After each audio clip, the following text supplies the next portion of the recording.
Значит, присутствовать в этом помещении. Поэтому у нас сегодня проводится совместное, значит, собрание Национальной культурной автономии татар Московской области и штаба татар. Ну, Рустама Ямалиева вы, наверное, все знаете, он присутствует. Фарид Шамилович попросил меня начать это мероприятие. Он где-то там в электричке едет, поэтому мне на автобусе едет, электрички не ходит, поэтому он запаздывает. На час, на полтора где-то дежурит. Ну, я не знаю, я тут смотрю много лиц, которых я даже и не видел никогда, ну, где-то просто даже удивлен, что наша организация, наша автономия движется вперед. Зовут меня Фаиль Ибятов, я являюсь уже более 20 лет помощником Фарида Шамиловича, вот, ну и занимаюсь всякой другой общественной деятельностью, помимо нашей организации. Так что очень приятно, что новые лица, мы всегда с Фаридом Шамиловичем по телефону перезваниваемся, советуемся, как чего дальше вести. И мне, конечно, приятно, что вот, наша организация есть. Я думаю, многие по некоторым причинам не смогли приехать. Все-таки снега много выпало сегодня, кто с Подмосковья далеко. Наш этот с Ореха Зуева хотел приехать, Ильдар, что-то он сказал, говорит, не смогу нам приехать, там по причинам каким-то. Поэтому давайте мы начнем работать. Значит, я предоставлю слово, да, значит, наверное, кто у нас первый-то? Валера, да? Валера из Подольска, руководитель нашей национальной культурной автономии татар в Московской области. Да, уже лет 20, наверное, мы вместе с ним трудимся, созидаем на благо нашей Московской области, на благо наших татар, проживающих в области. Поэтому слово. Да, ну и сами сес, не смотрите, что если мы Руслана Валеры вот так вот назвали, сам того не желая, должны были назвать Равиля, назвали почему-то Валерой. Ну, чистокровный татарин, да, я даже Азрякина татарча Сулящам. Что хотел сказать кратко. У нас, вы знаете, сегодня вся страна живет одним таким делом. Это специальная военная операция. Все этому посвящено. Вокруг этого одни разговоры. Ну, в частности, меня лично, мою семью это коснулось напрямую. У меня сын участвовал в СВО, молодой лейтенант. В том году закончил военный университет Министерства обороны. И в октябре он был очень тяжело ранен. 9 ранений. То есть практически все тело у него поражено. В данный момент находится он в военно-медицинской академии. Сейчас его привезли в Подольск. И вот послезавтра мы должны ехать его как-то там вести, сопровождать. Его представили и наградили орденом мужества. И будет вручать орден мужества заместитель министра обороны, генерал армии Панков, моему сыну, Руслан Файзуллин. Горжусь сыном, герой.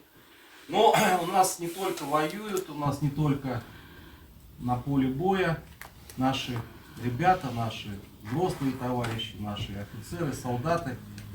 Многие очень помогают, организовывают конвои с гуманитарной помощью, продукты питания, вещи, медикаменты и так далее, и так далее, и так далее. Очень многие небезразличные люди, в том числе и вот здесь присутствует наш, да, начал ведущий Фаиль Мужипович Ибятов. Он вместе с женой отправил уже на передовую более гуманитарной помощи, несколько конвоев, скажем так, несколько машин на сумму более 3 миллионов рублей. Представляете, да, это те деньги, которые они могли просто с женой положить себе в карман, расходовать на свои личные деньги. Они эти деньги отправили в виде гуманитарной помощи нашим ребятам воюющим. Поэтому я тоже занимаюсь общественной деятельностью очень плотно, помимо нашей национальной культурной автономии. Вот есть такая общественная организация, общероссийская общественная организация «Офицеры России», которая объединяет ветеранов боевых действий. Я, кстати, тоже ветеран боевых действий, я в свое время 2 раза в Чечне воевал. Вот, и принято решение наградить Фаиля Мужиповича Ибятова такой интересной награды. Называется «Участник операции по денацификации и демилитаризации Украины». Вот такая медаль с удостоверением. Поэтому позвольте от имени организации, от имени всех военных, всех сопричастных к этому делу вручить эту награду, действительно заслуженную. Фаиль Мужипович. Спасибо, да. даже не ожидал, что Валера вот... То есть, как-то видите, пришел. люди не только воюют, но получают такие награды. Вообще эта медаль вручается именно вот солдатам, офицерам воюющим. Но мы как-то вот уговорили, чтобы эту награду вот людям, которые очень много внесли в дело общей победы, и вот ему вручили эту награду, даже не будучи на фронте. Но действительно очень много сделал. Так что... Да, на самом деле, вот вы сказали 3 миллиона, там более 30 миллионов мы отправили, но я не один там. Там наших очень много ребят, соотечественных, татар с Казани, кто занимается медицинской техникой вот, на московском регионе. Это инструментарий, это постельное белье. У нас сколотилась такая нормальная команда татар с Нижнекамска, два парня, муж с женой там. Значит, два парня здесь в Москве работают. Вот мы вместе собираем эту гуманитарку и, можно сказать, раз в месяц отправляем. Вот буквально сегодня-завтра должны отправить в госпиталь Белгород уже конкретно больным, которые лежат. Не хватает всяких различных медицинских препаратов, которые касаются... Вот, кстати, к слову, этот госпиталь в Белгороде, который считается прифронтовым, эвакуационным, то есть все ребята раненые поступают сначала туда, им там первую помощь оказывают, и потом уже по всей России их разводят, вот как и моего сына, в Питер, в Москву. Они попросили с этого госпиталя, врачи очень попросили, костыли нужны. Руслан, давайте мы как-то вот там, костыли, вот, кстати, у него на фирме, они продаются там 1500-2000 рублей, хорошие костыли легкие. Давайте мы как-то попробуем, может быть, да, как-то помочь этому госпиталю, закупить несколько там пар костылей этих. Руслан, пожалуйста. В общем, я могу сказать, что на самом деле сейчас востребованы катетеры. Сейчас уже более-менее мы как-то к раненым, больным относимся уже профессионально. Госпиталя работают, первую помощь оказывают в Белгороде, в Ростове-на-Дону, в Краснодаре. Потом, если что-то переправляет их сюда, значит, Московский регион, Санкт-Петербург, все эти госпиталя, вот Бурденко, Вишневского. В Великом Новгороде наш Рушан, очень хороший доктор, известный, может, вы его слышали о нем. Он уже порядка 10 операций сделал нашим солдатам, которые, осколочные ранения. Там не могут их вытащить. Там вытаскивают. Именно Рушан этим занимается профессионально. Он уже порядка 10 военным сделал такие операции. Они все через меня идут, я их направляю, Рушану звоню, он там встречает мои люди и быстренько в госпиталь делают операции. Поэтому я не хочу навязывать и, как говорится, призываю к тому, чтобы хотя бы какую-то пассивную помощь оказывать, да, потому что все там наши солдаты, есть батальоны чисто татарские, которым мы тоже помогаем, есть батальоны с Нижнекамска, вот сейчас на меня вышел замполит, с которым тоже плотно работает, с Казани ребята очень многие, с Буинского района, конкретно просят помощи. Именно мы делаем поддержку точечную. Вот позвонил главный врач, говорит, надо катетеры, 500 катетеров пришлите. Мы сейчас их собрали, все, уже отправляем. Нужны какие-то, значит, для операции ножниц не хватает, элементарных хирургических ножниц. Сейчас за границей мы ничего не получаем, все. Казанский завод, можно сказать, остановился. Вот сейчас по всей России собираем эти элементарные ножницы, которые нужны были бы нам, вот нашим врачам, которые непосредственно оперируют. Поэтому вот за награду спасибо. Спасибо. Так, слово, наверное, я предоставлю нашему уважаемому Рустаму Хусейновичу Трансферову, да. Он имеет какой-то доклад, я не знаю там что, о чем. Но думаю, что вы сейчас послушаете, что-то интересное он расскажет. Для начала давайте напомню, что в последний раз на заседании Совета в Зуме мы договорились, что надо пообсуждать тему итогов переписи. Вот. Тогда появилась идея, а давайте в штабе татар это сделаем. Вот сегодня мы собрались для этого. То есть сегодня, можно сказать, это основная тема, плюс с выходом на планы совместного сотрудничества, какие-то совместные проекты. Вот. И для затравки я как бы скажу свои мысли, а потом обменяться мнениями. Вот. Потому что у меня во многих странах уже как бы не делят людей по национальности и так далее. Стирание государственности, изменение института семьи, да? То есть это объективные процессы, которые идут, пытаться остановить их, очень сложно. Вот. Другое направление – это субъективные причины. Это, конечно, вмешательство самих государств, да? То есть руководителей, которые путем изменения каких-то нормативных актов, там, конституции, территориального устройства, а также в том числе в нужном ракурсе проведения переписи, они влияют на все это. Вот. Ну вот напомню, 21 февраля, год назад, да, 21 дата, Путин назвал принципы госстроительства Ленина ошибочными. То есть это вот год назад, за 3 дня до СВО. По его словам, главная задача большевиков заключалась в том, чтобы задержаться у власти после революции. И понятно, Ленину для того, чтобы такую страну удержать, нужно было каждому местному нацмену, националисту, представителю национальностей, да, дать территорию, сказать, что ты здесь хозяин, но мы все вместе. То есть вот эта ситуация сегодня, я думаю, волнует власть, потому что создано было государство, которое состояло из национальных республик. За счет того, что там были определенные, так сказать, возможности у местных руководителей, держалось вот это большое государство. А в 90-е годы, мы помним, да, когда Советский Союз развалился, и в принципе катилось все к тому, что дальше это будет Россия растягиваться. Ельцин, в принципе, предложил то же самое людям. То есть то, что Ленин. Он сказал, берите суверенитета, сколько унесете. И поэтому здесь укрепление произошло, автономных республик превратились в республики, стали принимать конституции. Понятно, что на местах это устроило людей. И сохранилась тем самым Россия, то есть государство сохранилось. Вот. Все это было связано с тем, чтобы укрепить большую территорию и власть.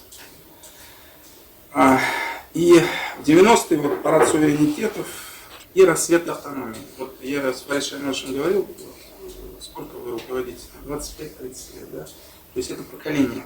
То есть вот это поколение, и в большинстве у нас, мы знаем, да, руководители автономии. То есть этот период, когда вот все это происходило, он завершился, завершается. Понятно, сегодня уже другие вызовы. Сегодня функция автономии самих, то есть нужно посмотреть, что необходимо делать. И мы видим, что государство сегодня, в том числе вот тем, какие результаты, а все понимают прекрасно, что да, перепись она проведена не очень качественно.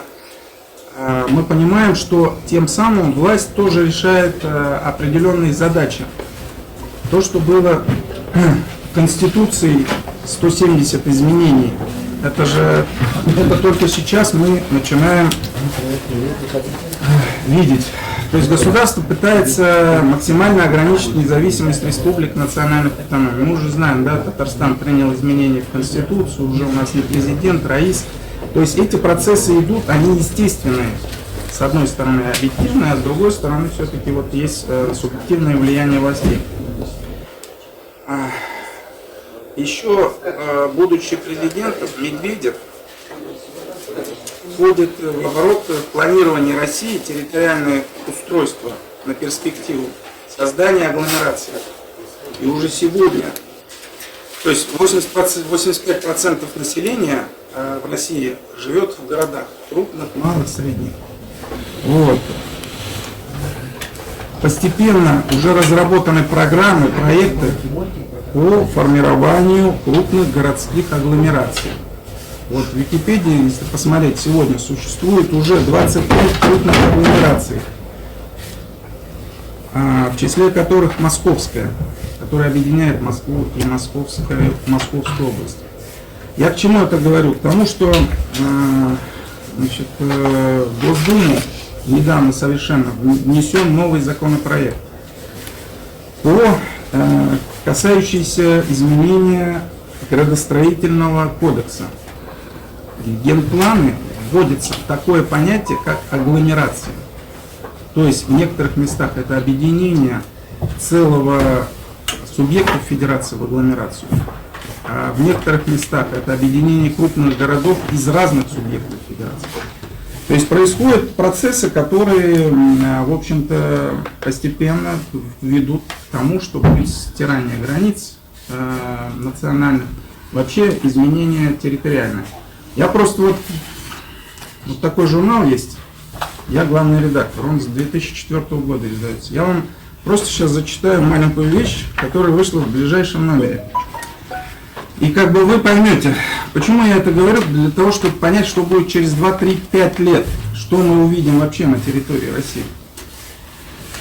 Государственный кодекс изменяет ради агломераций, о развитии которых так мечтает премьер-министр Марат Хуснуллин. А Хуснуллин, он руководит этим всем процессом, так, чтобы понимали. Вот. Опорным понятием всего пространственного планирования России станут агломерации. Они приобретают правовой статус более значимый, чем муниципалитеты и регионы. Если агломерация выбирает территории нескольких муниципалитетов или регионов, то решение по ним будет приниматься специальной структурой, напрямую подчиненной федеральному центру. Фактически власти на местах теряют часть полномочий по развитию своих территорий. Региональные власти будут обязаны за 3 года привести в соответствии с новым кодексом все ранее принятые схемы территориального планирования. Это огромный объем работы. Если законопроект будет принят, новые правила вступят с 1 марта 2023 года. Следующим этапом будет объединение регионов с лишением некоторых столичных городов их статусов, выделение новых федеральных территорий и переформатирование страны под новые реалии. Вместо 89 регионов может остаться несколько десятков агломераций, концентрирующих население и сеть инфраструктуры между ними. А кто не впишется в новый формат, тому просто не повезло. То есть я хочу сейчас сказать о том, что есть процессы экономические, они оправданы, они понятны сегодня, да? То есть когда развивается экономика, есть территория за городом, за которую никто не отвечает, ее сейчас присоединяют к агломерации, чтобы московский столичный регион отвечал за всю территорию, которая практически в границах Московской области. Потому что сегодня деньги есть в Москве, в области они есть, но они не те. И это на всей территории страны то же самое. То есть есть такая агломерация, как Краснодар. Вы понимаете, да? Сочи, но не будет мэра. Это будет территориальное управление. То есть все крупные города в этой зоне, они будут едины. То есть с экономической точки зрения, я это прекрасно понимаю, это эффективно. Это сокращает кучу чиновников, потому что цифровизация. Все сейчас управляется напрямую. Вот 2 года назад детям по 10 тысяч кинули напрямую. Этот суперкомпьютер напрямую людям кинули. Без пенсионного фонда, в обход всего. То есть эта система сегодня есть, она может работать. И управление регионами, и городами. А вы знаете, да, что создана Всемирная организация, кто слышал, да, крупных городов. И у нас мэр Казани, он является председателем отделения Евразийского. А это все глобалисты. Это вот как ВОЗ есть у нас здравоохранение, такая же система создана в мире. Вот. И в Казани в прошлом году проводились учения. То есть в целом в будущем, как бы, мы знаем Шваба, да, он говорит, что не будет границ, не будет собственности, не будет денег, будут крупные центры, а это и есть агломерации, города крупные, которые будут управляться. И как бы наша страна тоже участвует в этих процессах. Вот. К чему я веду? К тому, что надо понять какие-то объективные процессы, которые идут. Исходя из этого, понимать, что делать нам в этой ситуации. То есть заглядывать за горизонт немножко, за 3-5 лет вперед. И в связи с этим, какие вот у меня, допустим, выводы есть. Через 3-4 года мы не узнаем страну. В принципе, уже жизни такой, которая раньше была, ее уже не будет.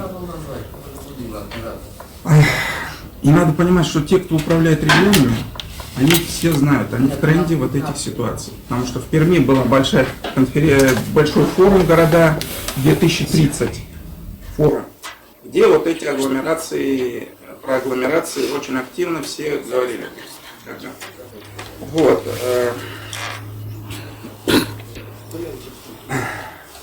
И то есть есть процессы, которые начались уже давно, когда убрали из паспорта надпись, да? Татарин там, любой. То есть здесь и плюсы были, и минусы.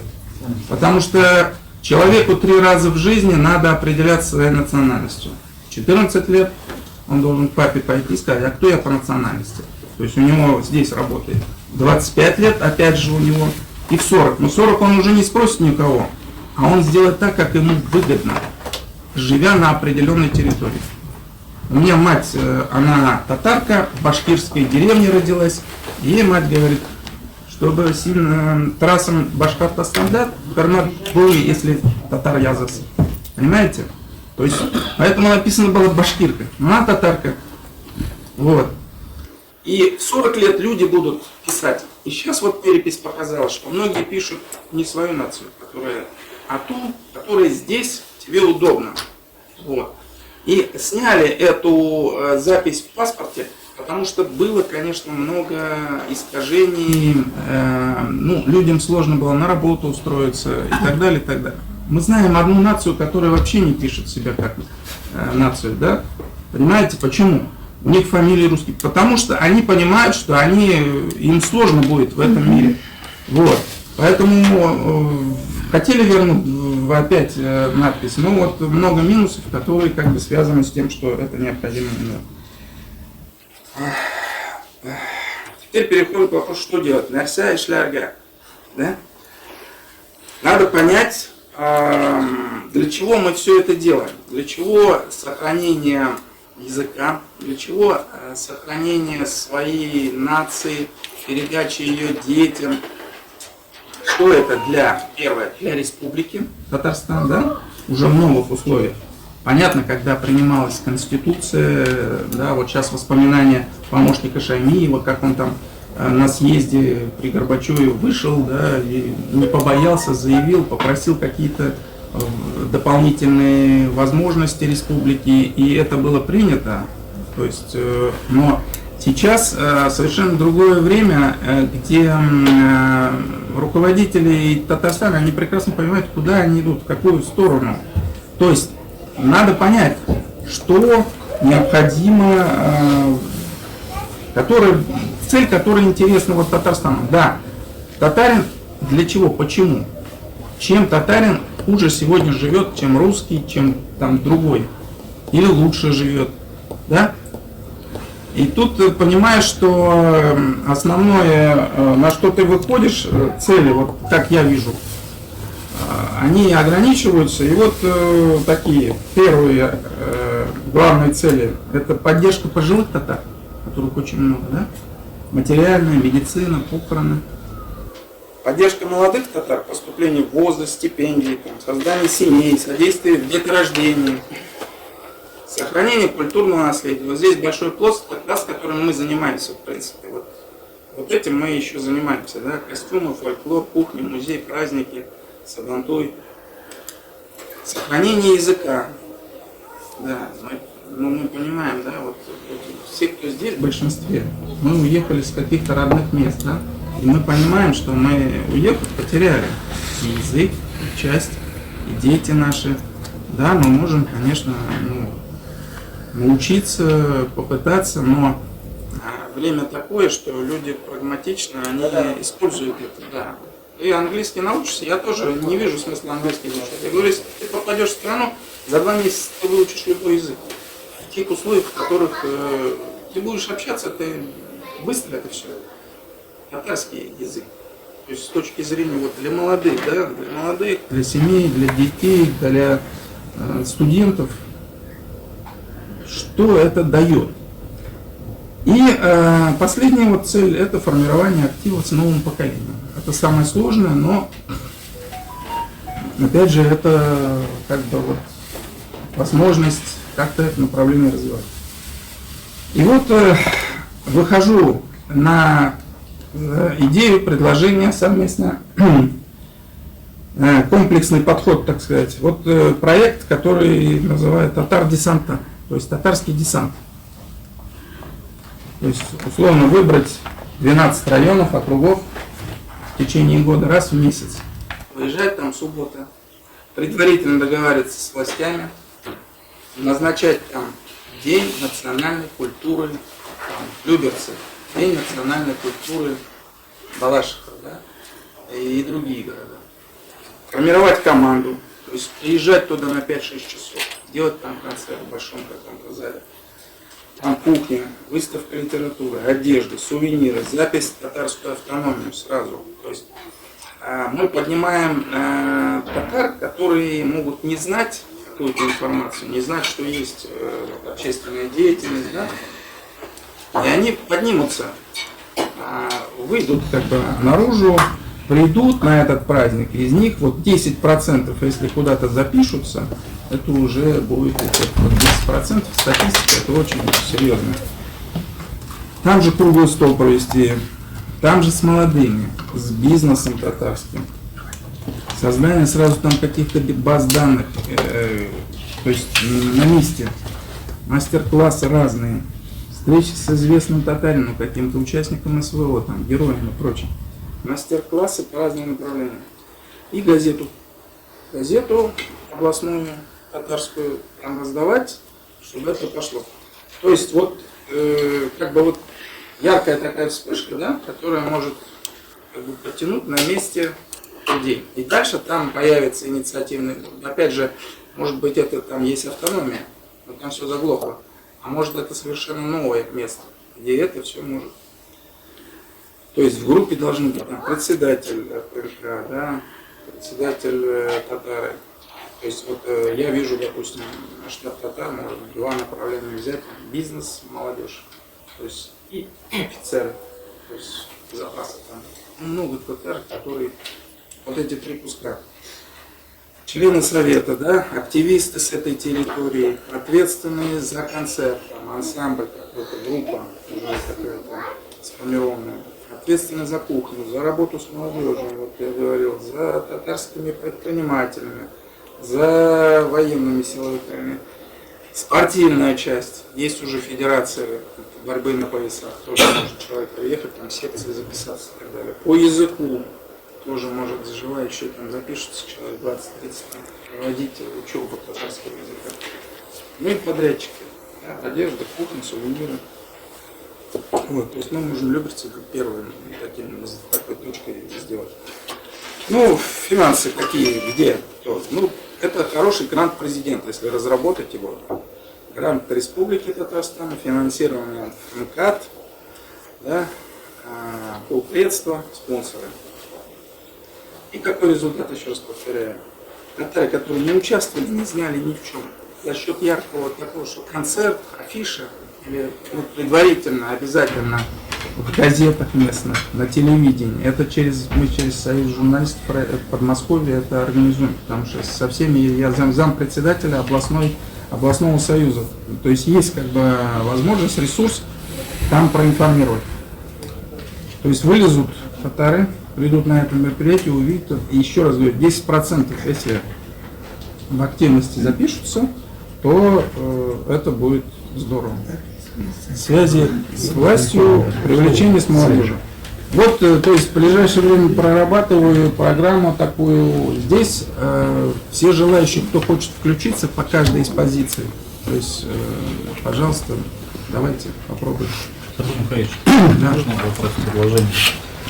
Вот вы сказали, что сейчас надо 12 городов, ну, я председатель автономии Красногорска тоже участвую. Мы говорим о том, что нужен бюджет. Почему? Вот сейчас также я заместитель председателя татарского бизнес-клуба «Акбакс». Вот, у нас встреча была на четвертом. Мы всегда говорим о том, что нам какие-то даты нужны, концерты, еще что-то такое. Мы татары, ну, как, в первую очередь не мусульмане. У нас есть место встречи, это пятница. Ну, как бы, и это место встречи в мечети. Вот, например, на последней встрече, в четверг, мы сказали, что бизнесмены, татары, собираются в мечети в определенных сроках на площадке на Дом инициативы. Все. И, соответственно, мы не общаемся там раз в год, раз в месяц, а каждую неделю. Это все намного легче. Ну, как бы в наше время, ну, как бы площадка есть. Это уже мечеть. И в каждом Ну, городе она есть. пятница это же молитва, это джума. И Там, все, что то дают, есть как это в процессе, не везде мечеть. Можно я Не, скажу? ну это Ребят, давайте Подождите, две проведем тысячи наше человек. так мероприятие, представляться. Я вот не знаю, как вас зовут, кого вы представляете, чтобы мы записывали и уже знакомились в процессе. Я понимаю, что я в последнее время не присутствовал на многих собраниях. Вот я не знаю, вот вас вы представляете, откуда вы чего, ладно? И буквально 3-4 минуты, кто у кого какие мысли есть по докладу Рустама можно высказать. 3-4 минуты. Давай. 2 минут хватит. Дебарцев Ильяс, Химкинская автономия, татар. Вот, я поддерживаю Ирика в плане, ну, что татары мусульмане, но так как, ну, я считаю, что татары растеряли религию, да, татар мусульман очень мало, я хожу в мечеть, и там 10%, максимум 15%. И вот вы перечислили список, да, позиций, которые нужны, и вот одно из важных моментов, я считаю, что нет у нас пункта сохранения религии. Вот. Не знаю пока как, вот. Вернуть татар к религии очень сложно. Вот, потому что все очень единоличники, вот, варятся в своих семьях, в своей работе, да, и так далее. И вот, ну, я считаю, что это один из моментов, который нужно обсуждать и, ну, как-то акцент на это сделать. Спасибо. Есть кто еще желающий выступить? Да, давайте мы дадим руководителю штаба татар, значит, Москвы и, значит, Рустам, уважаемый нашему Рустаму Фаязовичу, да, слово, потом я тоже несколько слов скажу по докладу. У нас, значит, на сегодняшний день у нас есть Центр национального развития, в Минюсте оформлено в городе Щелково. У нас есть, значит, Центр татарской культуры в городе Новодедово. У нас есть клуб ТЛ-16, все это в Минюсте оформлены. И у нас ТЛ-16 в связи с некоторыми обстоятельствами сейчас у нас без юридического лица. Но он продолжает работать, у нас наш штаб татар. Да? Вот у нас такие 4 зарегистрированные и так 5 организаций. Ну, в общей сложности у нас в окружении вот 10 тысяч молодежи. Значит, я хотел бы рассказать вот о наших проектах, которые, может быть, вы тоже себе возьмете на вооружение. Вот. Во-первых, у нас большая очень аудитория, это студенты московских вузов. И вот у нас последний проект, у меня 2,5 года, Яшьяль Якшамбиса. Мы собираем каждое воскресенье, вот сегодня вечером, в том числе, почему я вам рассказываю, посылайте к нам племянников, знакомых, значит, первокурсников, кто поступает. Вот у нас Яшьяль Якшамбиса, вроде бы, их 950 человек. Да, у нас вот, мы каждое воскресенье их собираем. Это первый, второй курс, они еще как что-то воспринимают. Вот. Последний проект, которому буквально 2 месяца, мы сейчас создаем землячество. Мы хотим вот в честь 25-летия нашего штаба создать 25 землячеств, значит, по городам. Вот мы сегодня девчонок пригласили, надеемся, что они ульяновское землячество поднимут у нас. У нас вот сегодня есть представитель землячества православных татар, Женя у нас. Потом, значит, у нас землячество ульяновское, значит, где компактно проживает татар, ульяновское, чувашское, Санкт-Петербург, значит, Астрахань. Почему говорю? Потому что вот что, если у вас есть знакомые, вы их вовлекаете вот в эти землячества. Потому что мы за этим землячеством видим какую-то перспективу. Вот, если у нас, например, землячество сегодня 2500 людей, из них 1500 это наши, которые были до этого, 1000 человек, которые прибавилось. Это очень важно для нас, потому что мы хотим вот в интернет-пространстве, все-таки мы на сегодняшний день, если взять мусульманскую татарскую тему, вот у нас сегодня смотрят с утра от 80 до 100 тысяч. Да? Такой организации ни татарской, ни мусульманской, конечно, нет. Да? Вот. Ну, у нас вот, например, 1,5 миллиона посмотрели за последний год. Мы сделали 500 роликов мусульманских и татарских. 500 роликов за прошлый год. Вот. Поэтому вот интернет-ресурс такой, можно вот вам использовать наш ресурс, допустим, какой-то вот совместный. Ну, у нас давно отношения хорошие, значит, с Московской областью. Вот, в частности, вот в Губернском театре у вас было мероприятие какое-то, сколько лет было у вас? Вот там 15 лет. Вот вы придумали уникальное, там было, значит, что вы собираете автономии Центрального округа, да? Это же тоже вот эта идея хорошая. Вы собираете автономии тюркских народов. Вот оттуда у нас пошло, вот эту идею мы тоже к себе присвоили, значит, и вот с тех пор мы все тюркские народы тоже собираем. Вот у нас сейчас, вот 20-го была круглая дата год, вот как мы оформили национальный конгресс татар и тюркских народов. У нас расширенные полномочия, работать мы можем и в Средней Азии, и везде, значит. Поэтому вот если какие-то, значит, у вас устав что-то не позволяет, вот, поскольку мы вместе сотрудничаем, можно, вот у нас уникальный устав, мы его 2 года готовили, вот мы можем каких 40 субъектов России, которые работают в разных сферах, и коммерцией заниматься, и всем. Вот. Поэтому вот привлекайте своих земляков, значит, молодежь к нам. Значит, что касается Сабантуя, да, вот я все-таки, вот нынче я был на 4 федеральных Сабантуях, в том числе мусульманском, 3 федеральных, значит, и потом, когда вот мы сопровождаем президента, например, Алтай, да, в Алтае собираются автобусы со всех татар, со всей области. Вот также в Челябинске, если мероприятие, или где-то, например. Но все, наверное, на автобусах приезжают. Ну вот я практически у вас на всех Сабантуях был, и в Коломне, и в Сергиевом Посаде, и в Дмитрове, значит, вот. Вот в прошлом году вот я был на федеральном, не смог попасть в Красногорске. Вот в Красногорске у нас уже и для этого тоже мы Сабантуи проводим, так сказать, совместно, знаете, да? Вот, мы привлекаем молодежь, например, вот в этом мы были в прошлом году, где у нас был Красногорск, а до этого тоже мы принимали участие. Домодедово.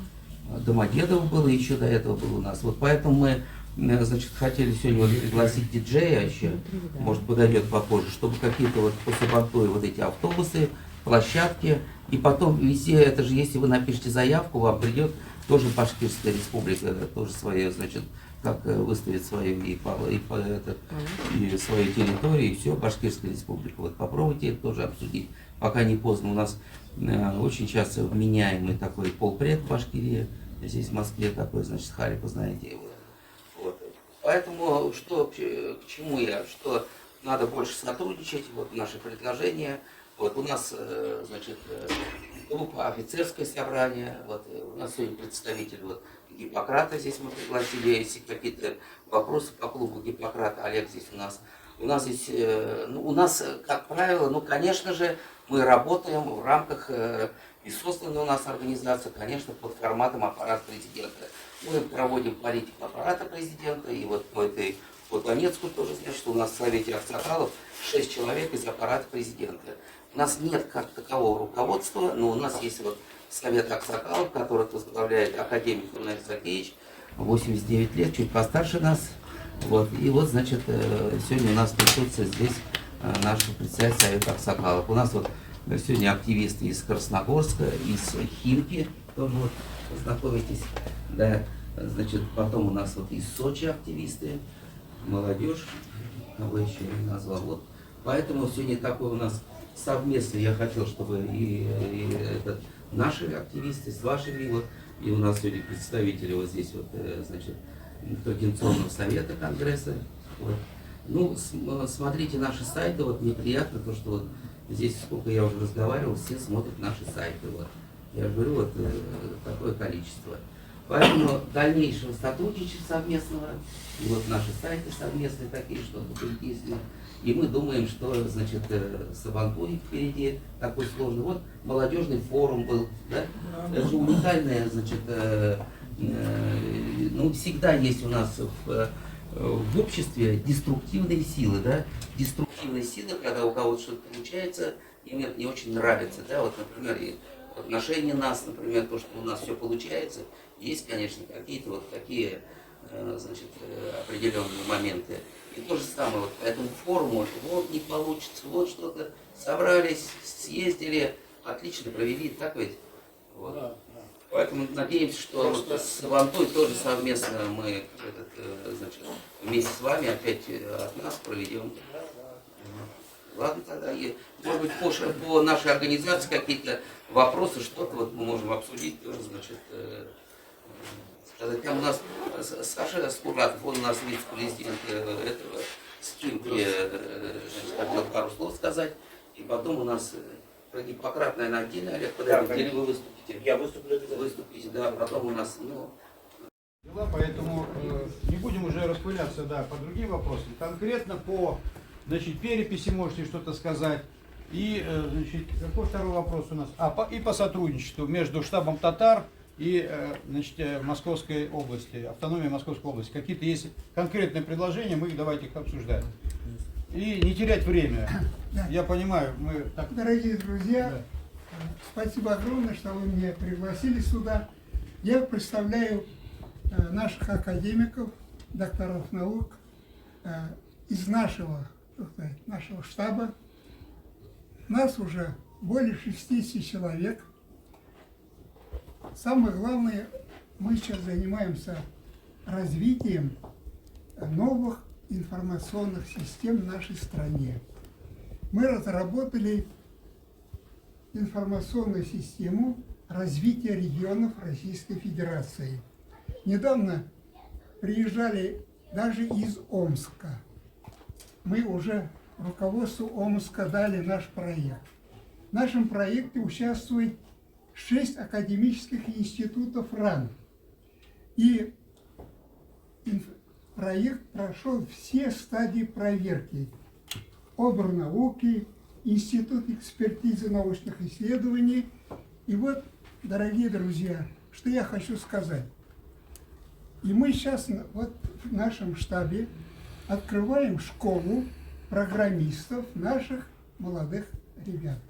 Сюда пригласили, и в этом нашем проекте эти ребята уже будут участвовать в качестве программистов. И вот я всех прошу, если у вас есть дети, знакомые, пожалуйста, которые занимаются информатикой, присылайте сюда, и мы с ними будем заниматься. Систему мы будем проектировать на базе 2 языков. Это агент-ориентированные модели. Руководителем этой школы в нашей стране занимается академик Бахтизин Альберт Рауфович. И наш мой земляк, я сам из Уфы, из Башкирии. В частности, я создавал здесь, в Москве, центр реабилитации, адаптации военнослужащих города Москвы. Этот центр работал 5 лет, в базе данных было более 5000 офицеров, которых мы обучали. Они прошли обучение в этом центре. Это недалеко метро Рязанский проспект. Адохин Борис Афанасьевич, директор этого центра, меня там назначил руководителем этого проекта, и я ее сделал. Дорогие товарищи, я что хочу сказать. Тут вступали очень интересно в тему. Это развитие нации, развитие регионов, развитие... Вот что я хочу сказать. После войны я окончил 10 классов Тюмазынской средней школы. У нас были в этой школе практически все предметы на русском языке, а был литературный. Это мы свой родной язык писали. Я писал рецензии про творчество Хади Такташа, Абдулла Тукая. То есть у нас никакого вот разрыва не было.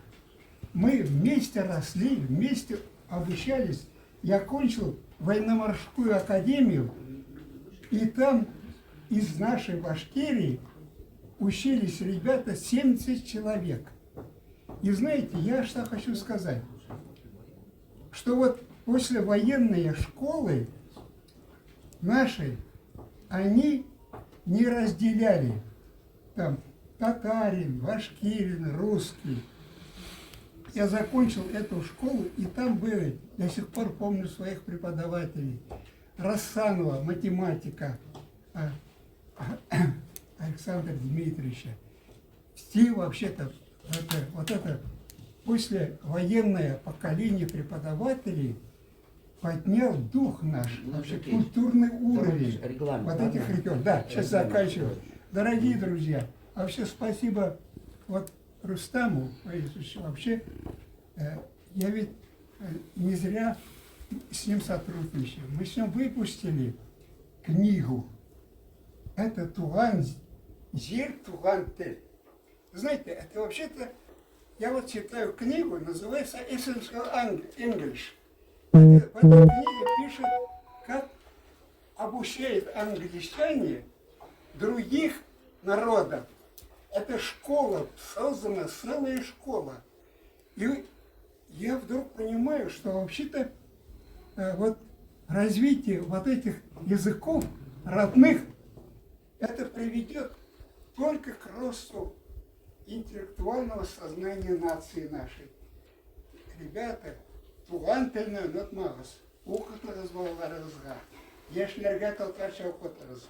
Шунда гына безнең милләт үсәр, сен кеше булып үсәр. Менә шуны әйтәсем килә. Миңа татар теле бер вакытта да мишать итмәде. Мин ул телне Абдулла Тукай телен, Хади Такташ телен, Әмирхан Енекеевнең телен, аның барысы шушы язучыларны мин беләм. Алар белән Әмирхан абый белән мин танышыйм. Казанда танышыйм. Сау булыгыз. Александр Закирович, вы сказали, вот вы, вопрос сразу вам, да, чтобы все вот слышали. Вы говорите курсы по обучению программистов. Да. База готова, кто преподает? Значит, Где компьютеры? Я Или как вы преподаете? Я преподаю. Как И- ребята будут заниматься? Со своими ноутбуками приходят? Значит, Или это вы только в проекте это? нет.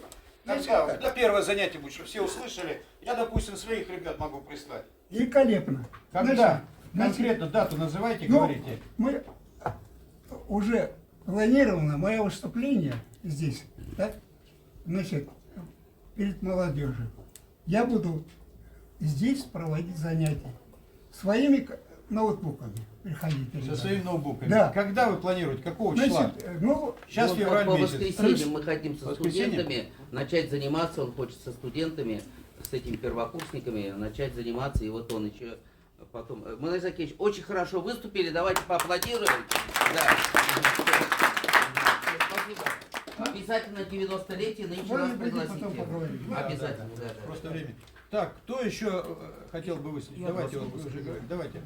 2-3 минутки давайте. 3 ребята. минуты, да, конечно. Значит, Нечаев Олег Игоревич, могу сказать о клубе Гиппократ, что ведется активная работа, студенты встречаются, общаются в социальных сетях, это очень важно. А хотелось мне поговорить вот по какому вопросу еще, по поводу издания книги. Вот был разговор о том, что издали очень хорошую энциклопедию «Татарские ученые». Но энциклопедия такая вещь, которая справочный материал.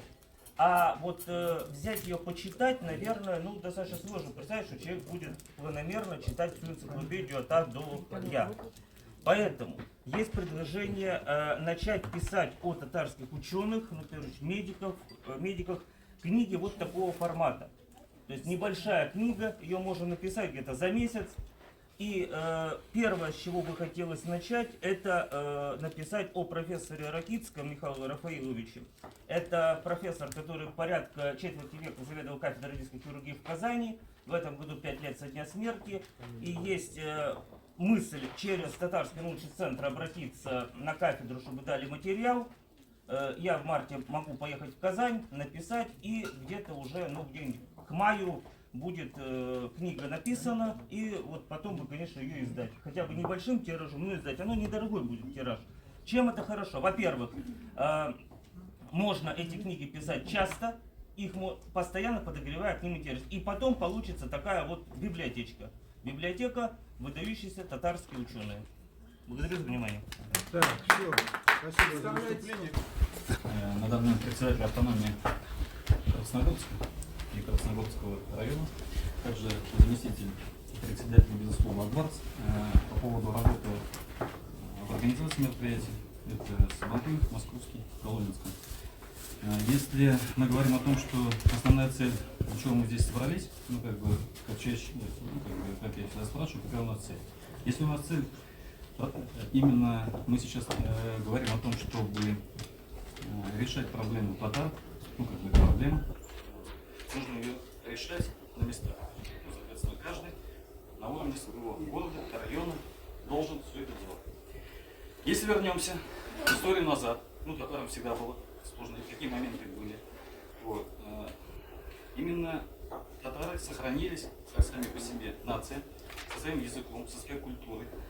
Да, не только на территории Татарстана, а на территории Нижегородской области, Мордовии, Чувашии, Челябинска, ну, и других регионов России. Основной столб был всегда. Это то, что, правильно вы говорите, это аксакалы, которые подают личный пример.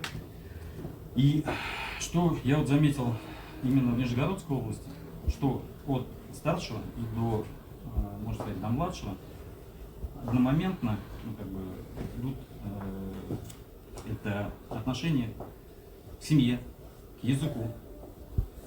Но это основное было заложено именно с основ ислама. Если мы в первую очередь на уровне автономии именно какого-то города, района не будем собирать общину, и в этой общине не один человек, а именно все сообщество. Если мы будем открыты, ну, как бы, эта община будет выборная, соответственно, на какой-то избирается период, ну, там человек не пожизненно, вот, о чем мы говорим, не поколениями, вот я пришел и поколение это делал. Нет. Спокойно, на месяц, на год, на 3, на 5, в зависимости от условий этой общины. Основное это знание. Вот что у нас сейчас не хватает, это знание. Значит, мы говорим, что нам нужно сохранять, но не знаем, что сохранять. Мы не знаем, говорим, нужно сохранять язык, но не знаем этого языка. И когда эта община соберется, в первую очередь у нее должно быть помещение. Вот, когда у общины есть помещение, тогда у нас есть место встречи. Вот у многих общин в Подмосковье нету своих помещений, правильно? У большинства. Вот. И это вопрос. Уже, если мы говорим, что мы уже 30 лет над этим работаем, не решен. Значит, надо комплексно решить первую задачу. Это помещение. У нас нет помещения и собственной подмосковной автономии. Этот вопрос тоже не решен. Где мы могли бы собираться, ну, как бы, вот, не... Большое спасибо Рустаму Фаидовичу, что позволил нам сегодня собраться. Но чтобы у нас было свое помещение. Чтобы там была рабочая группа. Мы могли там работать. Не видеться друг с другом только по зуму, а видеться чаще, когда работа будет идти. Большое вам спасибо, что мы здесь собрались. Ну, как бы услышали. Ну, как бы, благодарю вас. И дальше, как это самое главное, воспитание. Воспитание будет идти именно от самых младших до самых старших. И тогда будет смена поколений. Мы будем думать о том, что вот сейчас как раз говорили, что старшее поколение мы должны помогать и материально, соответственно, похороны. Ну, как бы не все, ну, как бы наши члены общины могут себе позволить. Может быть, у него нет родственников, мы должны об этом заботиться. Некоторые болеют, мы тоже должны заботиться. Ну, как бы это и есть община. Ну, как бы вот она автономия. И когда мы будем одной семьей, тогда и будет понимание, для чего я татарин и почему мне надо оставаться татарин. Когда будем, самое главное, вместе. И мы не будем, ну, соответственно, очень важно для этого от «я» переходить к «мы». И когда у нас откроется совсем другой уровень, вот мы сейчас говорим, кто такой татарин? Татары – это лидеры людского мира. Вот сейчас мы уже осветили. Но эту позицию надо занять. С ней нужно работать. Пожалуйста, у нас 100 лет назад был язык тюрки. Вот он сейчас, соответственно, не изучается, не переходит на общение. Соответственно, если, что такое тюрки? Тюркоязычные народы – это 300 миллионов. Да. Нас сейчас порядка 5-7 миллионов. Понимаете? Если мы будем с каждым десятилетием терять почти миллион, ну, через несколько десятилетий нас не останется. Абсолютно правильно. Да. Эрик, Да, если сейчас... что-то можете по существу... Да, по существу, по работе автономии. Да, по работе... Нет, не по работе автономии. Вот по переписи населения. Что-то есть интересное сказать, чтобы народ услышал. Как нам дальше двигаться? Потому что это уже болезнь появилась, понимаете, у нашей власти наверху. Можно сказать, вот здесь, вот недалеко от нас, в Кремле. Понимаете, где-то уменьшить, где-то занизить. И это и на республиканском уровне, и в Казани все прекрасно понимают. Вот если есть какое-то конкретное мысли ваши, вы их скажите, мы их послушаем. Но другие вопросы, да, уже обсудим это. Тем более вы постоянно говорите община. Ну, тут же Да, национально-культурные автономии собрались. Общинами это Уточни хорошо, общину, да. он имел в виду автономию. Автономию. Вы, наверное, Да. автономии говорите, а просто называете общиной, да? Община- Ну тогда я. Ну надо называть, да, потому что закон о национально-культурных автономиях был, по-моему, в 96 году принят. Это одна тема. А религиозных организациях это другая тема. Поэтому тут давайте мы не будем путать. Мы всегда дружим значит, с религиозными организациями, все мероприятия проводим, но это не значит, что... Какие-то есть мысли по переписи населения? Вот как вот из этой ситуации? Сейчас все голову ломают. Я вот был в Казани, на всех форумах, где бы я вот не слышал. Сейчас наш председатель Всемирного конгресса Василий Шахразиев был в этом Краснодаре, он тоже этот вопрос поднимал. Как в этой ситуации, как так получилось, что у нас официально 600 тысяч татар стало меньше? Ну не может такого быть, понимаете? Значит, где-то мы не дорабатывали все вместе. Ну, а как прошли перепись, вы все прекрасно знаете. Кому приходили, кому не приходили, кому чисто статистически. А я вам сказал мысли, которые сейчас ролик готовится, как была дана команда по татарам, конкретно по татарам. Этот ролик скоро выйдет. У меня есть люди в избирательной комиссии, у Панфилова работают, мои студенты. Они говорят: Фарид Михайлович, сейчас готовим ролик, мы его выпустим обязательно. Мы потом совместно посмотрим, как это все делать. Потому что сейчас у всех у нас, у татар, это, как говорится, в голове. И мы все об этом думаем, как так могло получиться. А это большая. Хотя мы все равно вторая нация остались, значит, в Российской Федерации. Русские, потом татары, этнически проживающие здесь. Да? Это мы вторые. Но все равно уменьшили намного. Такого нет. Потому что у нас так или иначе Да, прирост украинцы есть. делись непонятно. Давайте, да, вы скажите, если есть какие-то мысли, без обиды, без ничего, просто время, да. Время. Потом мы пообщаемся. Так, Фарид Абрамович, ну как вы уже представились, вы руководитель компании. Да? Ну как руководитель компании вы анализируете. Ну как бы аналитику уже делаете. Соответственно, аналитику делаете по прошлому периоду. Делаете план будущего периода. Логично? Конечно, Да. делаем. Значит, первый. Нужен анализ прошлого периода. Конкретный. Да. С разбором, соответственно, вот мы сейчас говорим о том, что делаем Татарстан, значит, конкретно по каждому району. Мы берем в разрезе района, города, что за последние 10 лет сделано там, на этой территории. Соответственно, видим районы, которые просто либо падение. Значит, берем лучший опыт. Вот я вчера был на празднике прошлого вебинара в Пушкино, да? Вот, там Рамиль Хазрят организовал. Ну, как бы, отличная работа с администрацией города, культурная часть хорошая. Ну, как бы, праздник пошел на высшем уровне. Ну, как бы, я со своей стороны, как организатор, могу сказать, что очень все хорошо сделано. Артисты хорошие. Без поддержки, без спонсоров, самостоятельно. Сам культурный татарский центр это все организовал. У меня вопрос. Почему его нет в нашем обществе? Ну, как бы он работает сам по себе. Рамиль Хазрят? Да. Я не знаю, это вопрос, Там наверное. же женщина есть, которая возглавляет автономию. Она умерла. Умерла. Новой женщин там есть. Секундочку, вопрос. Да. Нет, вопрос. Ну, Вопрос, Фарид вопрос Шамиль, по поводу тех людей, когда на местах работают, а их среди нас нет. Не, ну там Рушан Хазрят работает на своем поле, собирает их, все они там проводят мероприятия. Нет, давайте Какие сделаем вопросы? так. Давайте тогда сделаем так. Почему мы Рушан Хазрят работает отдельно, а мы работаем отдельно? Почему мы работаем не вместе? Почему? Мы на многих мероприятиях с Рушан Хазрятом встречаемся.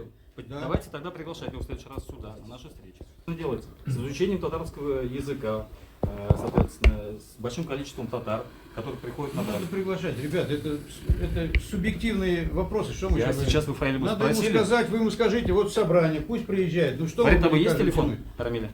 Есть. Да, добавите? Хорошо. Второй вопрос. Подожди, ты задай вопросы, я Да, отвечу. я Давай, ты сейчас конкретно это, только. конкретно, ну конкретно же. Давай, говорю. давай. Да. Феликса Жамалиева, Домодедова. Он отвечает за Видное. Тоже почему-то среди нас его нет. Ну, Так, насколько... подожди, я отвечу, давай. Да. Ты задай вопрос. Нет, я просто спрашиваю, Давай. почему, ну как бы, если мы говорим, в первую очередь, вы же спрашиваете у меня, что нужно сделать. Да. Нужно собрать всех. Ну, второе, чтобы вот автономия работала, как халиф, ну как бы государство, халифат, мы должны сделать шурум, открытое голосование для всех, собрать все организации, и тогда этот организм начнет работать. когда мы будем всех собирать, спрашивать у всех свое мнение, конкретно ставить задачу и ее решать. Вот тогда будет движение. Я понял. Дальше что-то есть еще? Какие-то предложения? Да, я председатель автономии. Ну, как бы, вот уже с 26 Национально-культурная автономия Национальная татар, да, города татар, Химки, да? Город Красногорск. А, Красногорск. Да. Вот, Фаиля, вы ответьте, пожалуйста, логику. Меня назначают, да, я должен работать. Но второе, я участвую, ну, как бы, в заседании, но права голоса не имею. В нашем у нас Да. в Совете. В Совете. Значит, до меня не мой предшественник, а предшественник предшественника имеет голос. Но он никакой работы уже не ведет. Где логика? Не, ну это, наверное, в совет надо вас. Совет утверждается на конференции. Я Его сейчас, надо собрать. я сейчас, Налог. я вот, вы спрашиваете, где проблема? Ну, я уже вам рассказываю, вот проблема. Да. Соответственно, у нас появляется новая автономия. Да. И мы, получается, если мы работаем раз в 5 лет, то значит новая автономия должны как-то сами по себе там работать. Ну, через 5 лет мы с вами поговорим. Ну давайте не 5 лет, год, каждый год сделаем. Либо полгода. Мы же не ЦК КПСС, не живем пятилетками. Понятно. Вопрос. Ну, время же да, другое. Стоит обсуждения. Да. Еще что какие? Вопрос следующий. Вот мы говорим о Сабантуе. Сабантуй — это бюджет. Бюджет Татарстана выделяет его. Ну, как бы, Минкульт дает. Ну, как бы, мы должны его использовать. И давайте используем его как. Вот, если мы говорим о том, что вот я участвовал в Коломенском 3 года в организации Сабантуй, я уже на 3-й год знал, где что у меня будет. И какие у меня есть нюансы. Мы меняем каждый раз эту точку, заходим на новое поле, соответственно, новая администрация. Мы тратим ресурс, время, энергию. Праздник получается, может быть, не так хорошо, как нам хотелось бы. Почему не выбрать одну точку, локацию более удобную? Возможно, это будет Люберцы, ну, как бы более ближе, удобные, доступные для людей. Если мы не можем собрать людей, тогда зачем мы тратим эти деньги? Ирик, вы, когда вот мы начали собрание, я же сказал, у нас 3 таких важных вопроса. Это все можем в рабочем порядке решать, все технические ваши вопросы. Мы сегодня собрались по переписи населения. Есть какие-то конкретные предложения у вас или нет? Вот эти вопросы будут касаться. Если мы их решим, значит в будущем, ну как бы в будущем, соответственно, будет решение.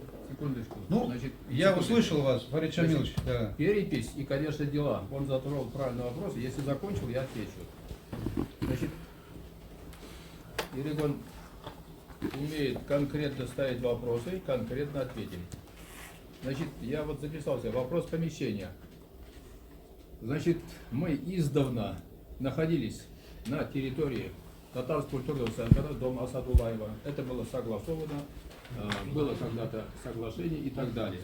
Сейчас, поскольку внутри татар, как вы знаете, мы много говорим, да, а внутри татар единства не хватает, в результате новое мировое соглашение, где написано, что третьих лиц не должно быть на сегодня. Значит, сегодня ситуация такая, что я недавно разговаривал с Шейх Разиевым, я ему сказал, я говорю, вот такая ситуация. Я считаю, что московский вот этот татарский культурный центр, он должен быть для Москвы и области единым, потому что это центр, который объединяет татар всего региона. Это однозначно, не где-то на стороне. Поэтому сейчас, значит, Шейх Разиев я тоже переговорил, он тоже говорит, я тоже так же считаю. И наша задача действительно юридически правильно обосновать наше нахождение там, для Фарисова.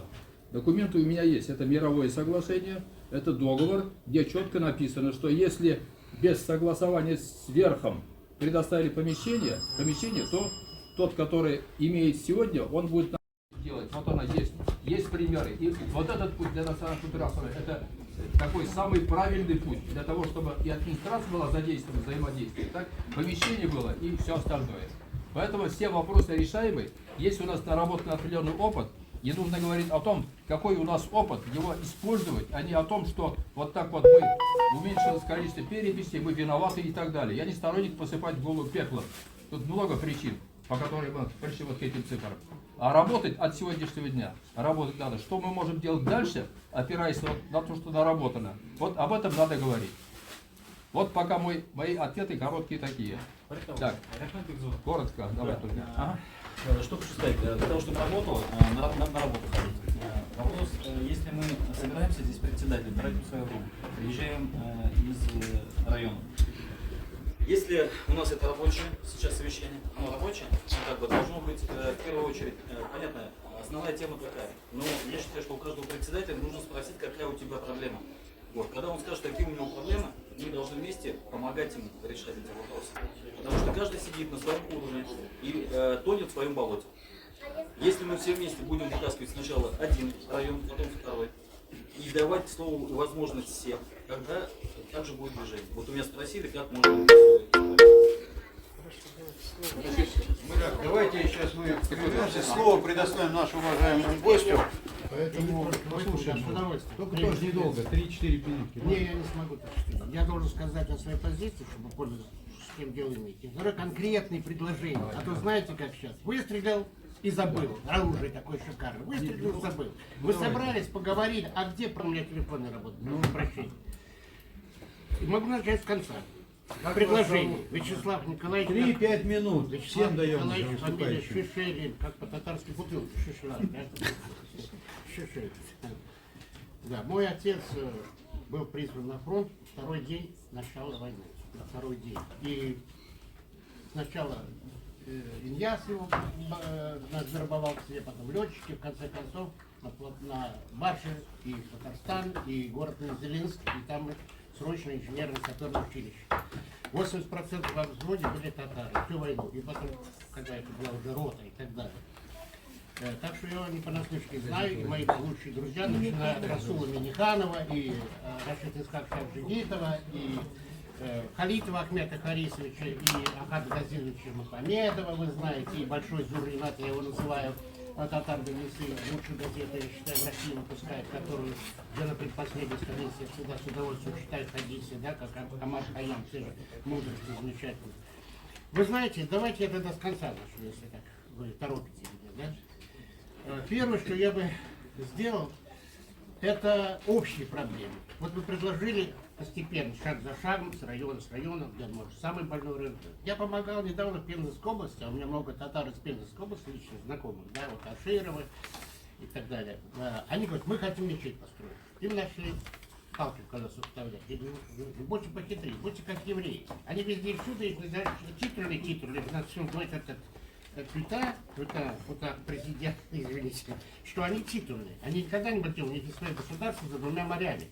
И в связи с тем, что в 1948 году был образован государство Израиль, эту еврейскую область надо вообще ликвидировать. 30% татар живет только в Татарстане, все остальные живут во всей нашей общей России. И то, что героически как татары защищали, я не понаслышке знаю, начиная и с Полтавской конницы, и в этой войне, и во всех прочих. И сейчас мне попросили книгу переиздать, да, дали очень красивую книгу о татарах, участниках войны. Надо издать отдельную книгу. Мы сейчас создаем государственный союз городов-героев. Отдельно о героях. Потому что вот мои земляки, они считают, что их земля карачаевцы, да, которые считают, что у них самый чистый тюркский язык, да, кстати сказать. А то турки приехали, мы будем вам помогать делать, а вы будете учить турецкий язык. Нет, говорит, вы будете научить наш карачаевский, потому что он не влиянием не был подвергнут. Но я отвлекся. Надо много возможностей. Я им сказал, что не надо мечеть, надо этнокультурный центр. А при нем уже будет мечеть, как само собой разумеется. И сейчас все больше и больше, вы, наверное, заметили эту тенденцию, и русские священники православные говорят, больше внимания, интереса к исламу. Несмотря что там тоже есть и шииты, и сунниты, аялиты там и тому подобное. Потому что там конкретно вы занимаетесь морально-этическими ценностями и их передачей с поколения в поколение. Вы занимаетесь детьми. И вот вы сейчас вспоминаете Сабантуй, а почему в Сабантуе не иметь отдельной молодежной секции? Допустим, премировать за лучшее сочинение на татарском языке школьников. Причем премий должно быть много, не то что 1, 2, 3 и все. Не, это же массовость должно быть. Допустим, на татарском языке школьники пишут сочинения. 10 там или я не знаю, там 30 первых премий, 32 премий, 33 премий. Это за сочинение. За изложение, за диктант. Диктант вообще должен быть массовый. Все должны по-татарски писать. Что касается, как еще что можно придумать и организовать, и за это я беру на себя эту инициативу, например, да, помочь вам, друзья, товарищи. Смотрите, кстати. Надо обращаться реально. Я вот в 2003 года в Госдуме, как эксперт комитета по безопасности. Как кандидат в депутаты вещи, но я не покупаю эту должность, она мне не нужна, потому что я работал в президиуме Академии наук, ученым секретарем Центрального совета по методологии науки. Мы собирали методологические семинары. Химики, биологи, физики и так далее. Потом я работал в КПСС, международном отделе, в закрытом подразделении, где занимался нашими друзьями, так скажем, из Швеции, Норвегии, Финляндии, Дании и так далее. Ну, у меня много языков, как философский год, меня шутку называл Димаков, Потом я работал в ССПС, где изучал профсоюзное движение, общественное движение скандинавских стран. Что я предлагаю? Я готов сделать, написать обращение от высоких общественных организаций и от ваших, в частности, от многочисленных, обращений в комитет по делам семьи, женщин и детей, потому что язык сохранения нации и вот, демократических проблем решения, прежде всего, это обязанность этого комитета. Семья, матери, дети. Я бы предложил отдельную инициативу законодательную, рассмотреть статус семьи. Что такое семья? Сейчас все говорят, 2 человека, а надо, чтобы был как минимум 2 и сколько-то десяток, чтобы семья выживала, чтобы нация развивалась. Иначе все. Европа вымирает. Мы все это знаем. Что они все страны не Европа, а уже называют ее Европа. И что те же либерасты, это не то, что либерасты, а это те же пидорасты, только политически. Мы тоже это понимаем. Что надо делать? 2 ребенка в семье – минимальная семья. 3 ребенка в семье – нормальная семья. Вячеслав Николаевич, можно я вас прерву? У вас конкретные какие-то есть вот по переписи населения нам совет дать? Почему вот татар стало меньше? Вот Можете нам всех сказать? стало меньше. Русских на 20 миллионов. Просто вы как... Правильно, и малая русских, нация, и татар вы стало более, меньше. Вы более едины и бьете в набат и в колокол, потому что вас непосредственно и очень сильно это коснулось. Всех коснулось. Поэтому статус семьи. А 5 детей в семье, вот и демограф, я же об этом говорю, это отличная семья. Это надо на законодательном уровне вести, что и соответствующие льготы пропорциональны. Ведь в Швеции за каждого ребенка дополнительно платят по нарастающей, пока не какой-то предел не достигнет. А у нас нет, совсем нет. Ну что такое, сейчас одного ребенка трудно воспитать в связи с этим перестрелкой, которую нам навязали известные, вечно везде и всюду титульные, так называемые. Дальше что еще? Ну, значит, мое предложение. Это на вашем замечательном празднике, который я каждый год присутствую, да, вот меня приглашают, освежевают дома, и братья Арчурины, и так далее.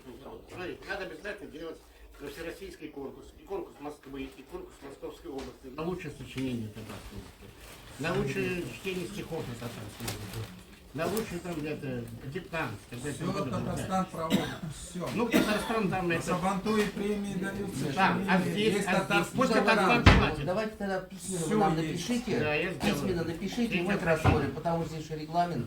Как ты Вячеслав знаешь. Николаевич, всё да, есть. спасибо вам, Хорошо, что вы спасибо, поддерживаете да, да, этот да, фонд. Я готов взять часть работы на себя. Последнее. В каждую региональную автономию, какой бы она ни была малочисленной, значительно имеет свое радио, сейчас это не проблема, сотни каналов, всякую ерунду транслируют, английскую, англосаксонскую, польскую, радиостанция, телестанция должна быть обязательно газета своя, хотя бы новости. Транслируют на татарском. Газет много. И последнее. Школы. В Москве полно еврейских школ. Везде и всюду они шума не поднимают, потихоньку делают свое дело. А почему нет? Вот, инициируется. У нас тоже школ очень много. Есть частные школы при мечети. Я болельщик футбольный.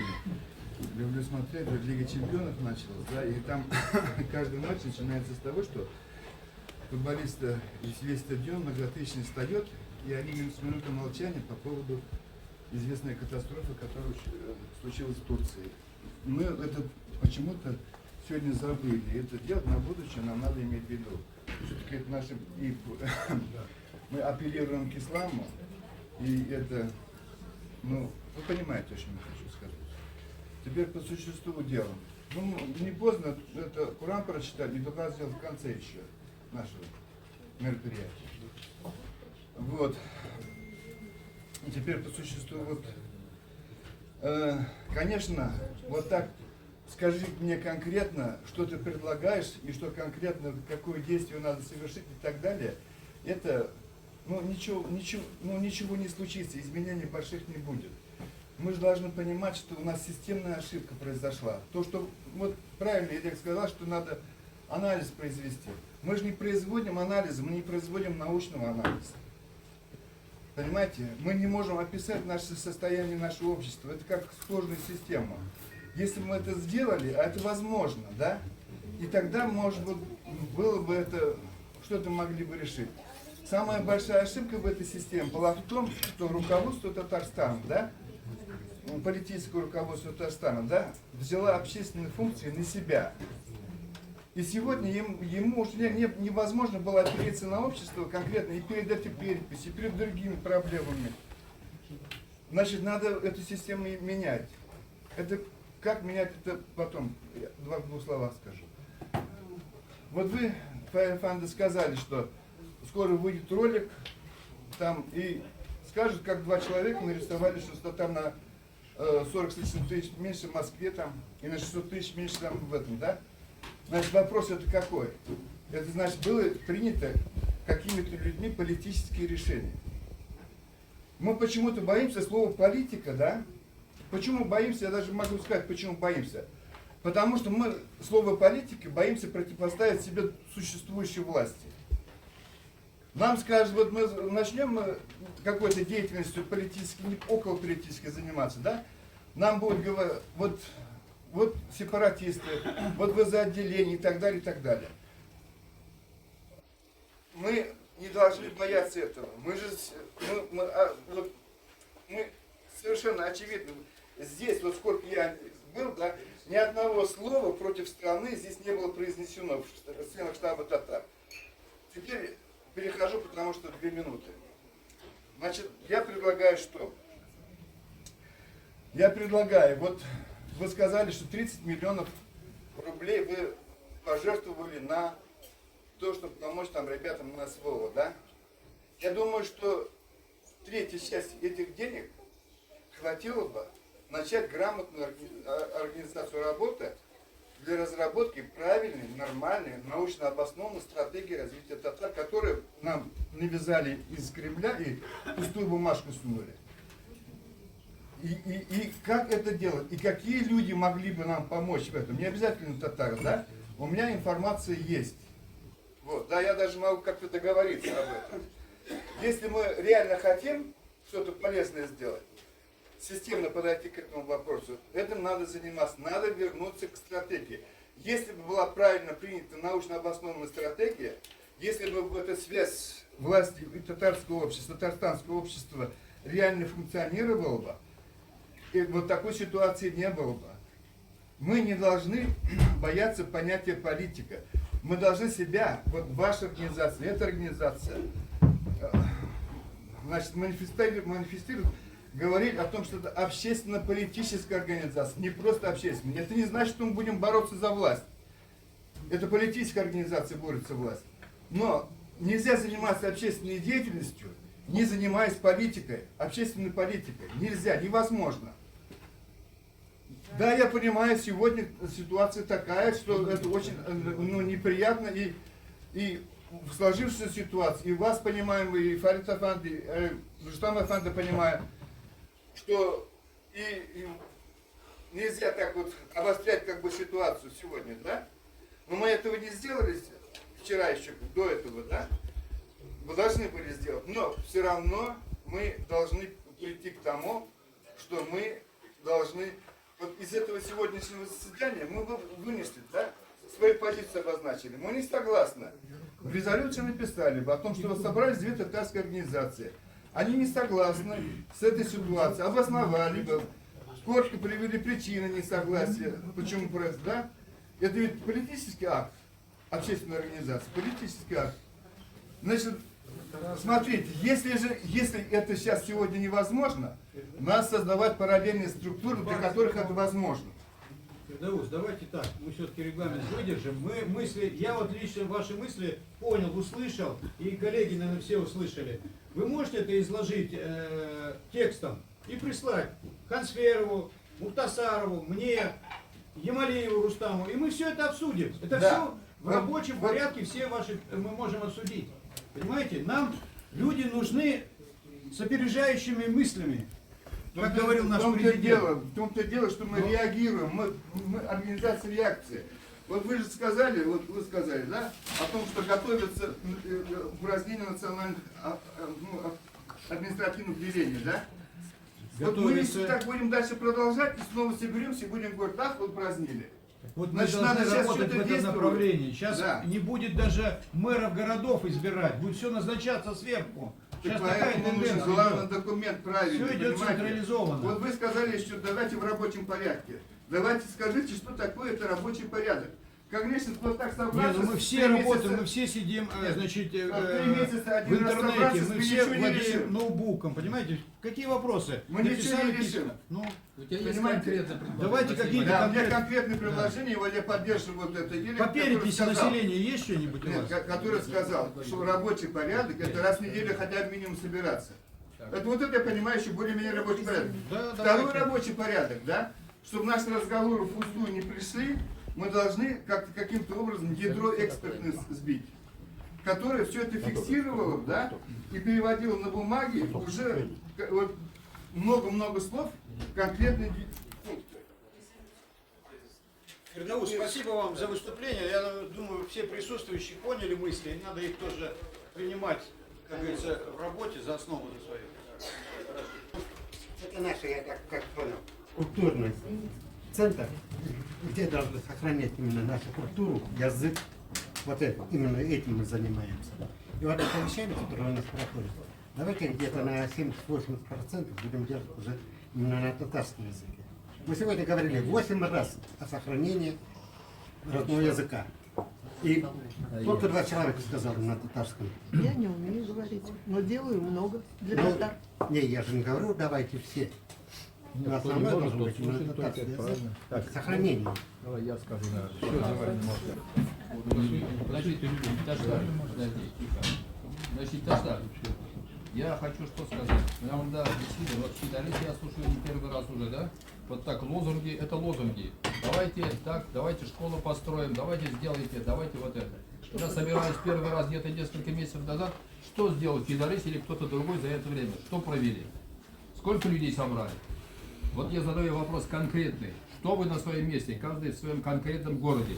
Вот с этого надо начинать.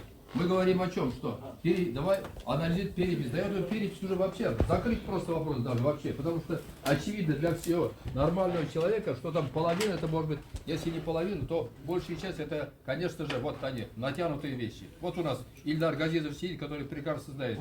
Он знает из первоисточников, как проводили перепись, когда людей не пускали просто домой, напугали ковидом, да, и в конце концов по другим данным просто собирали и так далее. Я думаю, такие моменты, они были сплошь и рядом. И о том, что татар стало меньше, я, например, в это не верю, татар не стало меньше. Но написали вот так вот. И что сейчас, паниковать ходить? Значит, в сегодняшней ситуации каждый в своем городе конкретно должен задать вопрос. Даже мы да собираясь, мы да жиылғанда, татаршаға да күшем кім аңламайды. Әйе. Значит, мына бұл жерге жиылғанда, мында жиылғанда, әрбір кіші әйтергә тиеш, нәрсә эшләдең син менә шушы ой içinde? Ничә татарны таптың? Ничә баланы таптың? Ничә яшьте тартып китердең монда? Менә бу менә эш. Ә бу булмаса, бу сөйләшү турында чәй килеп китү. Вот и все. Шуңа күрә без менә шушы арада, без уздырган арада, менә көздән бирле без менә дупта да уздырдык. Менә монда күп сөйләүчеләр булды, акча биргән сөйләүчеләр дә булды. Уздырдык молодежный форум, прекрасный.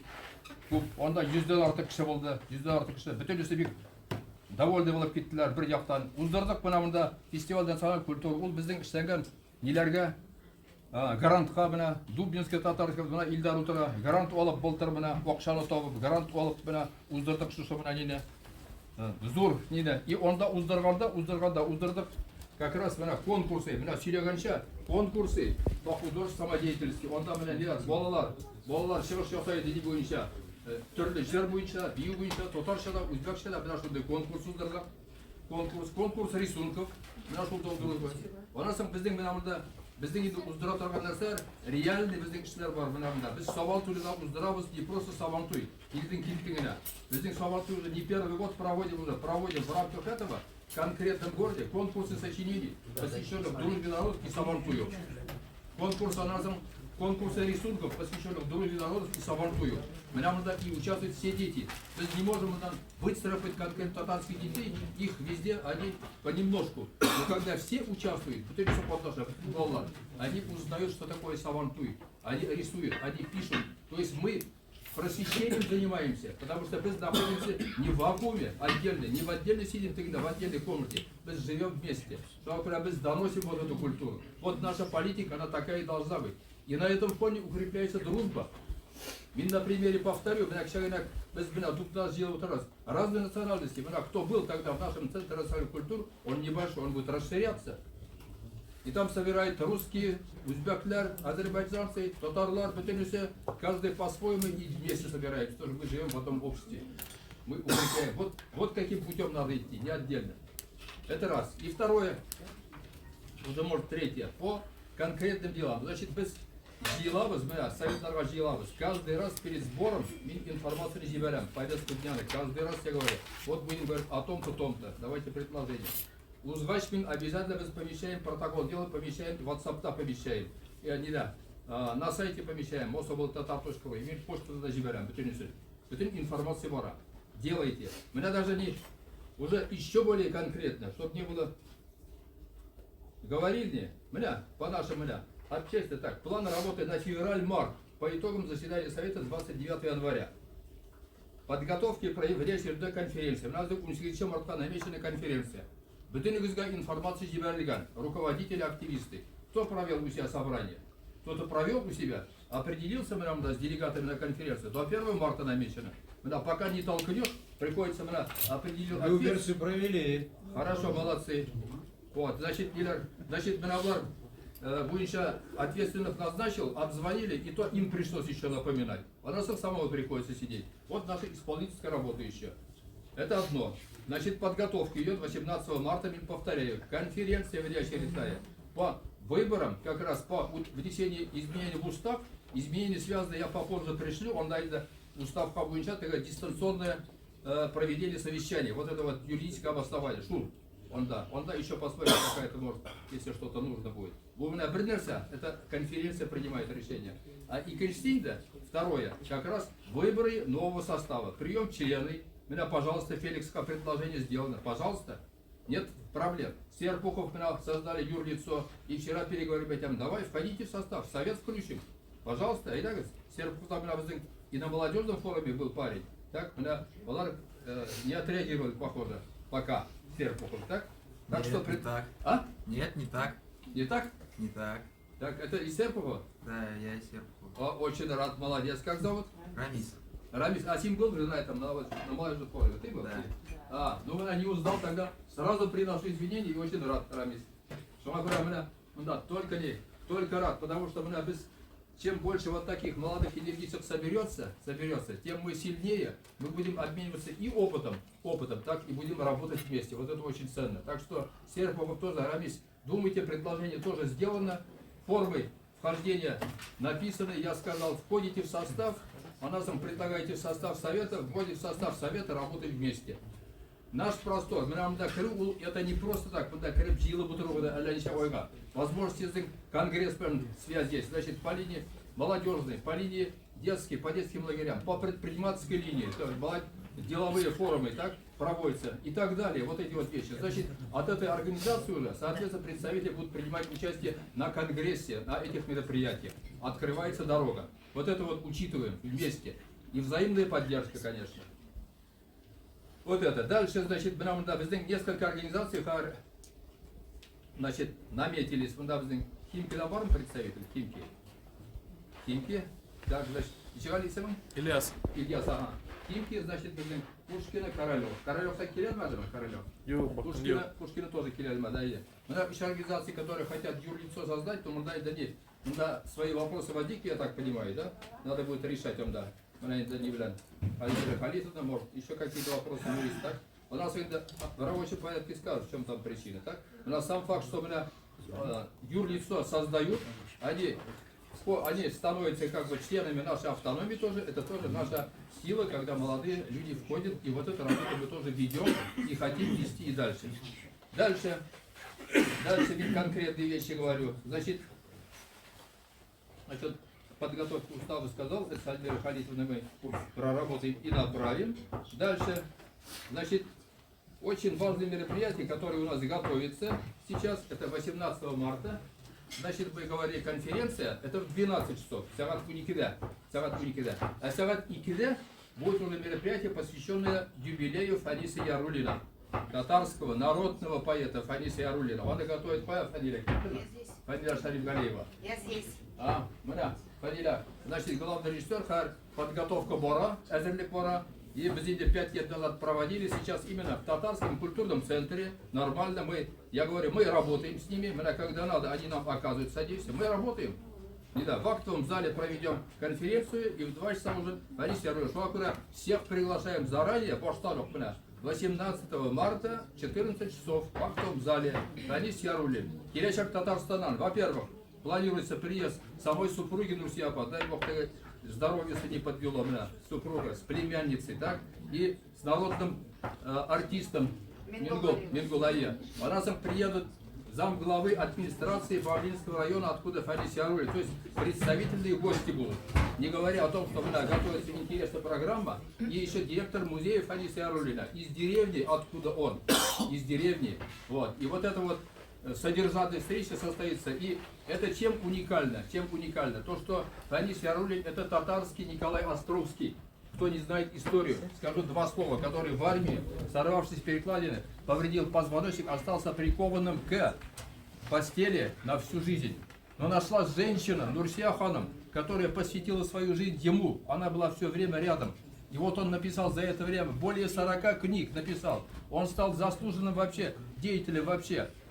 Вот в этой сфере культуры, поэзии и так далее. И когда он ушел из жизни, поставили памятник в Бавлах на аллее, это он сидит на инвалидной коляске, а рядом стоит его супруга. Вот это памятник, который стоит сегодня. И вот эта супруга, она постарается приехать 18 марта. Вы не пропустите этот момент. Всем скажите, чтобы кто мог, приехали из Подмосковья, и Москва, конечно, будет, чтобы у нас актовый зал был полный, потому что уникальная встреча.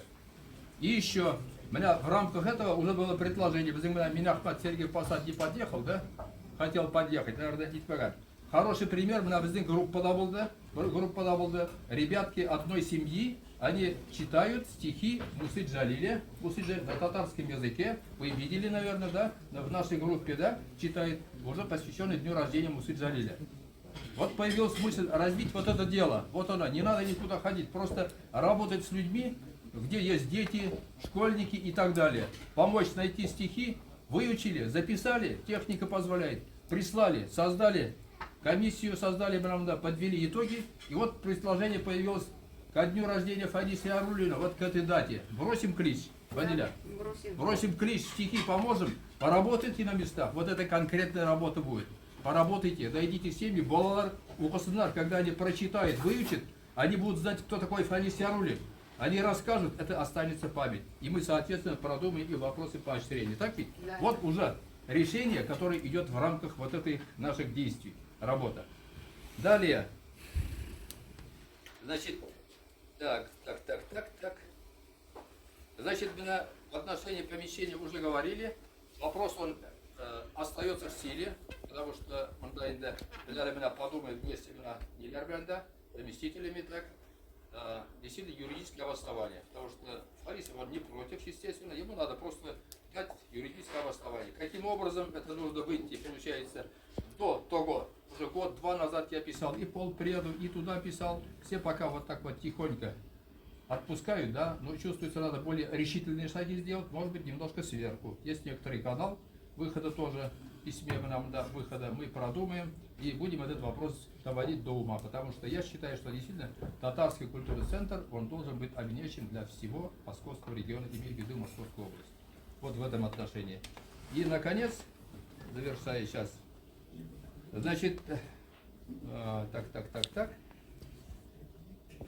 значит, по сайту, я уже объявлял, у нас сайт mosovoltatar.ru, мы завели рубрику «История в лицах», Рустам ведет это направление. Мин тоже после сегодняшней встречи действительно направлю свои, скажем так, рекомендации, ну, свое видение, да, да, есть раздел «История в лицах», это история автономии в лицах. Это значит, мы показываем там раздел с фотографиями, уже информация о тех людях, которые стояли у истоков и ведут нашу работу сегодня. То есть это история. Мы действительно, никто не вечен, пройдет время и мы отойдем, но вот этот раздел должен остаться, это наша история. Это одно. И второе, известные личности Подмосковья. Это условное название, когда уже наш товарищ уже начал присылать информацию о известном человеке в своем городе. Таких людей мы тоже будем собирать тихонько. Вот это тоже зависит от вас. Узнавайте людей, татар, на местах. Узнавайте, присылайте информацию. Пишите об этом, вот о своих бывших руководителях и других известных лицах. И мы на нашем сайте Мособлтатар будем это отражать. Это тоже будет, это моральная, не то что моральная поддержка, это память, это очень важно, очень нужно. Вот этим занимается Рустам. Пока Сергей Посад только. Пока Сергей Посад, да. Висит на сайте?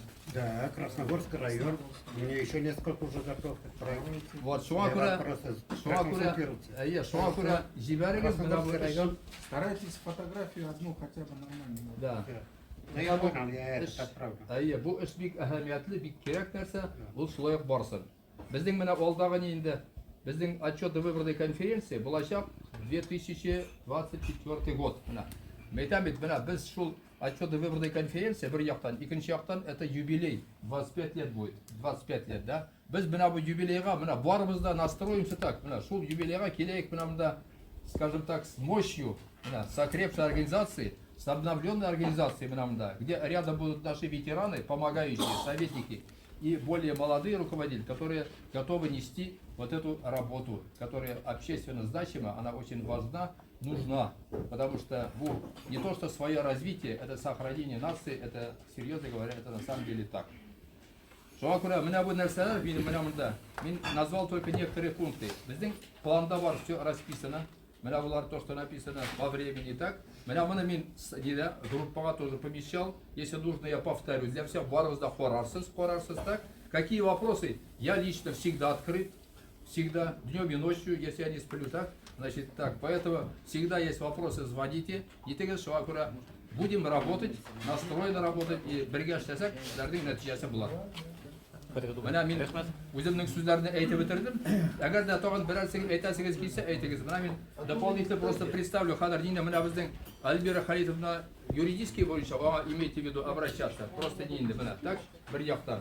Икенче яктан менә мин тагын әйтәсе килә. Безнең менә зур чара менә из года в год проводим без фестиваль, который называется фестиваль музыкальное искусство татарского народа, культурное достояние России. Менә бу менә безнең тоже конкретная большая работа, которая охватывает төрле балаларны, но по представлению, по исполнению татарских песен.